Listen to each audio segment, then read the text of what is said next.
You only really care about City winning, City doing well, but it must be sweeter when you played a huge role in it like you did tonight.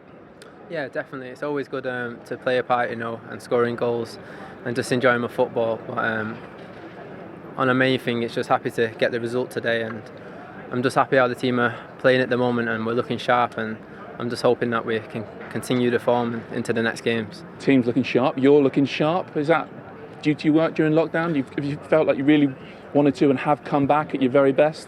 I think it's down to the whole team, wanting to work hard. When we had the big break, and you can see no matter who the manager puts out, everyone does the job, and yeah, it's just great to be a part of the team, and yeah, I'm enjoying my football at the moment. And those corners that actually led to a couple of goals, and your first, something you'd worked on the training ground? Yeah, definitely. We have a set piece coach, so we've been working really hard at short corners and defending as well, as you can see. So yeah, it's good when it comes off. Do you want to know the bit I enjoyed most about your performance? Go on. The pass that eventually led to David Silva's goal. Yeah. Tell us about that. So the disguise on it particularly. Yeah. So we worked on that set piece as well, drawing the defenders out, and I knew where I was already going to play the pass. So cheers. Yes, what a performance, and surely the best City prospect since, well, Micah Richards. Hey, how much did you enjoy that, watching him tonight, Micah? Oh, it's been absolutely brilliant. I mentioned on Wednesday that I didn't feel sorry for him, but just his chances. He's had to wait so long for his chance, and tonight I feel like he took it. He just didn't score today. Obviously, he scored two, but it was his whole performance. His pass was just absolutely incredible, and he just keeps growing in confidence. I know he played out on that left-hand side today, but I want to see him in that middle. I know it's difficult when David Silva's in there, but this is what he can produce when he's in that middle. It's just absolutely amazing. Look at that cutback, Bernardo Silva. Watching them three playing there together, it's like a cheat code. It's absolutely ridiculous. They all go into the same positions. One drops off, one fills in. They all know where to be. It's just amazing. And what I love so much about is he's a local boy. He's not going to spend millions on him. We've got the talent here in Manchester, and he deserves everything he gets. I really hope for everyone he can push on next season and cement that spot. You talk about him, playing in a more central position, but he's got that goal output as well, Micah, hasn't he? Do you feel like he has to earn the trust of Pep Guardiola to truly stamp a place in the centre of the pitch for Manchester City? Yeah. It's difficult, isn't it? Look at the players ahead of him. Bernardo drops in, he can play on either wing. He dropped into midfield. You've got Sterling, who can play either side. Mahrez, who's had a great game. Even Jesus goes out on it. So he's got so many players in front of him, but I really do believe that the manager has got faith in him. It's just up to him to keep doing what he's doing, keep working hard, and eventually it will come. And when it comes, I think where it's difficult for him now, it feels like if he has a bad game, he might come out of the team. For confidence of a player, you want to know, even if I have a bad game, I'm going to play in the next game. And once he gets that, he's going to be a diamond, really is. It's an interesting point, Micah, that. Graham, I want to ask you, do you feel like City are getting his development right? That's just his fourth Premier League start of this season. And if you think about other players of a similar age, Jadon Sancho had to leave City to get his opportunities, made 25 league starts this season. You think of Mason Mount, another young player at Chelsea, I think has started 26 games in the Premier League. Not the same player as Phil Foden, but yeah, he's obviously a talent. He's got a real chance of being a real player. Won't get carried away with Micah's maybe seen a lot more of him than I have.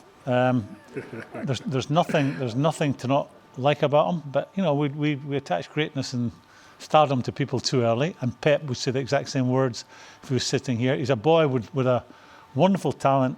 He says all the right things in terms of I'm still learning the game, got a long way to go.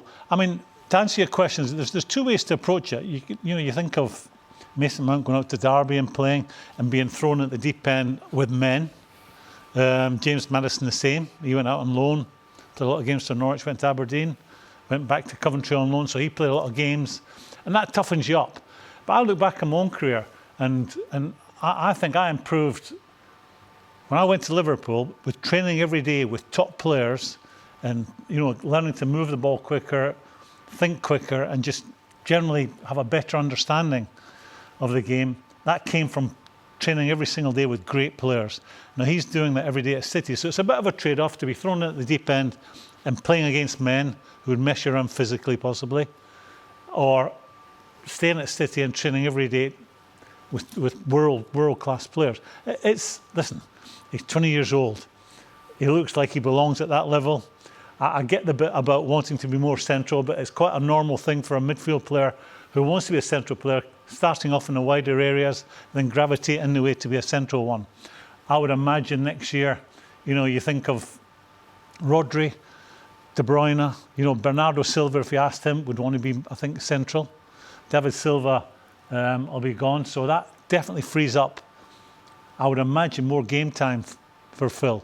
He's a young man who's got the world at his feet, and as long as he shows the attitude he showed today in terms of being aggressive, wanting to learn, and the words he used at the end of the game, how I'm just learning the game, I've got so far to go. He can't go wrong unless he's really unlucky and gets a bad injury. He's a young man with the world at his feet. You're right, Graham. He's saying the right things, isn't he? I wonder if he feels the same thing. Is training with great players, Micah, going to be enough for Phil Foden to get him, for example, playing for England in the Euros next summer? Or is it going to be that he's going to have to show his quality with a volume of matches?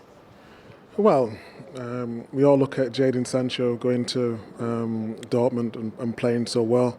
I actually spoke to him, interviewed with him, and he just said he could express himself. It's going to be difficult.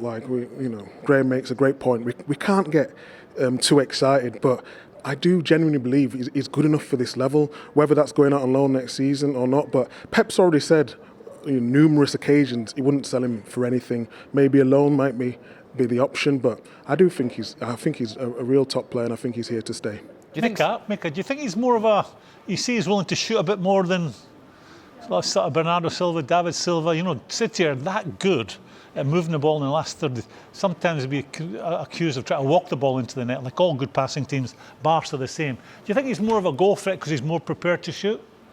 Yeah, it's a good question, that, Graham, to be honest, because if you look at Bernardo Silva and David Silva, it looks like they get more enjoyment out of playing that pass, but when Phil scores, you could really see the excitement in his face, and every young player wants to score for the team that they support, but I do believe he made a run in the last game, and he started so deep. It was almost like Lampard-esque the way he ended up at the end of the goal, and he's always just got. It looks like he's got more of an eye for goal. The only thing, one criticism of David Silva, for one of the best players ever to grace the league, I just think he could have scored every other game if he really wanted to, and I think Phil's trying to learn that part of his game as well. You say, Michael, we shouldn't get carried away, and Graham said it as well. But do you know of any better players of his type who are English, of the same age? No, I don't. What are you hitting at there, to be honest, Dave? But I just think we need to really, I don't know. We don't want to build him up too much, but we got to praise him when he deserves it. And tonight, he really deserved it. We want to see more of him, and I think we will do next season. I'm thrilled for you English. You got Mason Mount, you got James Maddison, and now this little man comes along. I'm absolutely thrilled for you guys. Right. You could throw in Sancho and Grealish as well into the mix. But you did say, Micah, you did just suggest the possibility that he might get a loan. Is that something that City are thinking about? Or do you think he's a kind of player, young man, who would want assurances of the number of games he's going to get next season in the absence of David Silva? Look, everyone wants to play for England, but you got to be careful. Like, I had the chance to play for England so young, and it didn't materialise in the way I wanted to. He's got to get his bread and butter sorted here at Man City. If it's not here, he's got to get the right loan. Graham made a good point about him maybe going and toughing up, but I feel it'll be different. For a loan move for Phil Foden, it'd have to be somewhere who want to play that football. You don't want to be chasing shadows every week, you know what I mean? I think he's better when he's getting on the ball, getting into them tight areas like we've seen tonight. And if he was to go on loan, it'd have to be the right one for me. You agree? Yeah, I suppose City have arguably the best facility.